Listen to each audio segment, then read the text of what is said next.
Life rarely offers a single signposted road.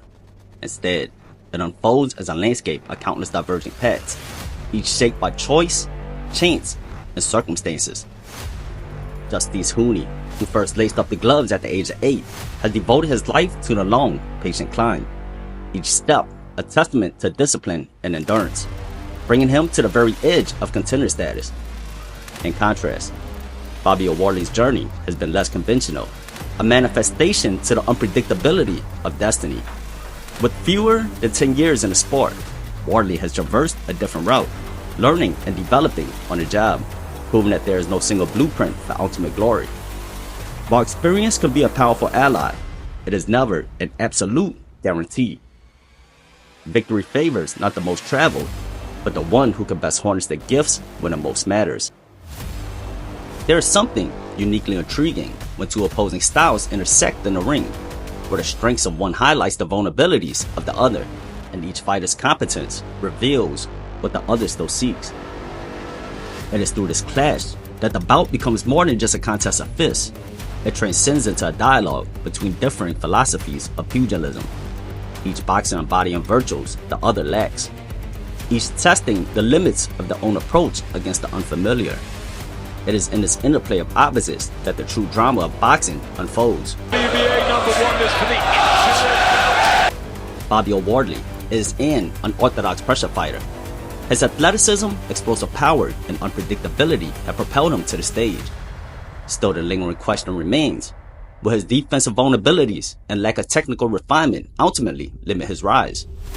Justis Huni stands as the consummate technician, measured, methodical, and precise. However, he's still carving out his place in the professional ranks, with concerns lingering over his durability and the absence of true one-punch knockout power.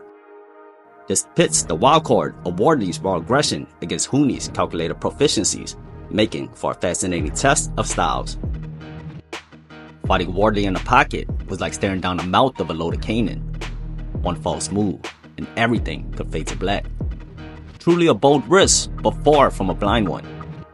You see, either Huni chose to hold his ground to dampen Wardley's power, or he risked being pushed back by the puncher's violent aggression. Wardley fights from a bladed stance, keeping his rear hand loaded by pulling his right shoulder all the way back, ideal for leveraging power. Much of his offense is set behind the shovel jab. As a power puncher, Wardley looks to plant his feet, line his jab, and then let the right hand loose. Defensively inside Fabio, just keep the handle right to the middle, right hand over the top left uppercut, puts him back online before that straight right hand again. Wardley had no hesitation in letting his hands go. Like many punches before him, his setups could be somewhat predictable, both on speed and punch selection. He typically threw each punch with bad intentions, rarely doubling up with the same hand. Instead, he used each punch to load the next. If the jab came first, the right hand was sure to follow. And after the right, the loaded left would be next in line. Uppercut from Wardley. It's just a case of Huni knowing more from Justis Huni. It's the speed. He just can't see. When a puncher becomes predictable, the secret lies in disrupting the setup and breaking the rhythm before they can follow up. Wardley's bladed stance meant his footwork could propel him forward. That's wronged in the fall back, throws it, and I think that's really what's confusing Fabio. Or allow him to circle left, targeting Huni's strong side. Neutralizing Wardley's jab was crucial. By taking it away, Huni effectively disarmed Wardley's right hand as well. Huni accomplished this in several ways. First, he met Wardley's jab with his own, intercepting it mid-flight. If Huni's jab landed at the same time, it broke Wardley's stance, halting any follow-up.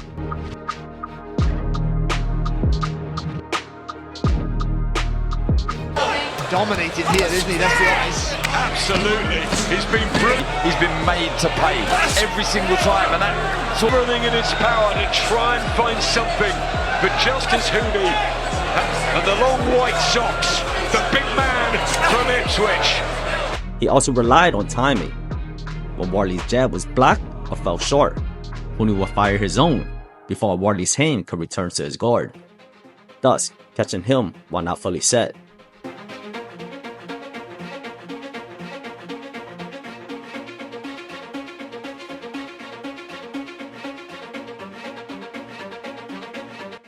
Control of the jab meant control of the fight. Huni dismantled Wardley's offense by presenting multiple layers of threats through his versatile counters to Wardley's jab, making it difficult for the puncher to adjust his point of attack.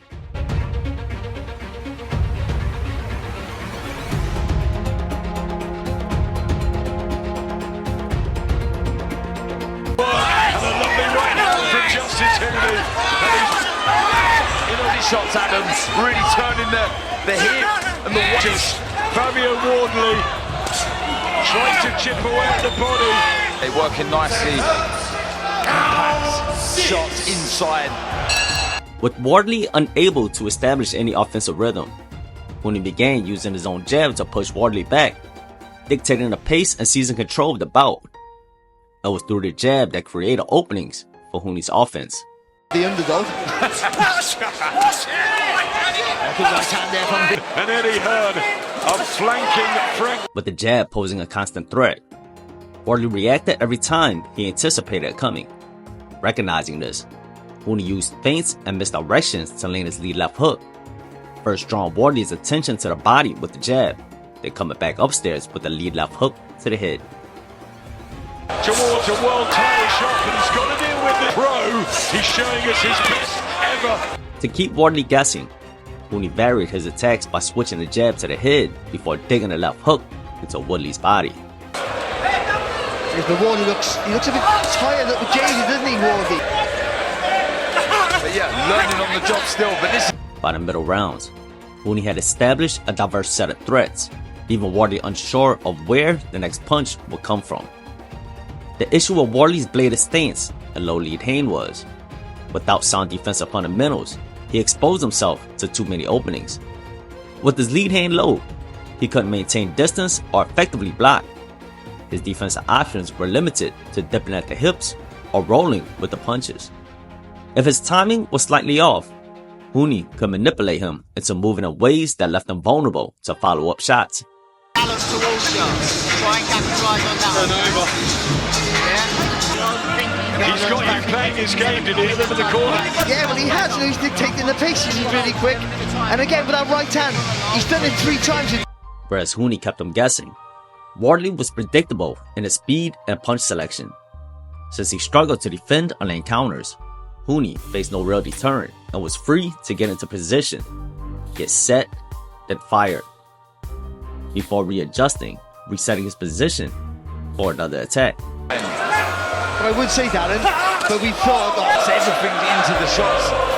He needs to do that now. He needs to find something and get a good shot. For a puncher, if you're unable to establish control or land effective counters, you have to be willing to exchange. Punch with a box of punches and trust that your power will pull through. But even that wasn't happening for Wardley. Body shot back from Wardley, but he just eats up another. Heading into the 10th, aside from a round or two, Huni was in complete control while Wardley struggled to find any momentum. According to Copy Box, from rounds 6 through 9, Huni outlanded Wardley by more than double in every round, all while limiting Wardley's connects to single digits. Huni was also landing an astounding 50% of his power punches. By this stage, Huni could have simply coasted through the championship rounds and still secured a comfortable decision victory. But then boxing revealed once more why it's called the theater of the unexpected. In this ring, you control every second of every round.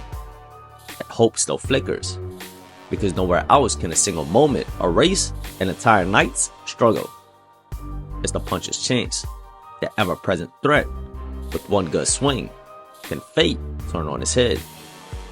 In a division where power pulses through every vein, while the opponent carries a 94% knockout ratio, a single misjudgment is all it takes for fate to redraw his lines. So then, it happened. Ajit Kabayel. There's all sorts of heavyweight. Each of a right hand. Look at this shot.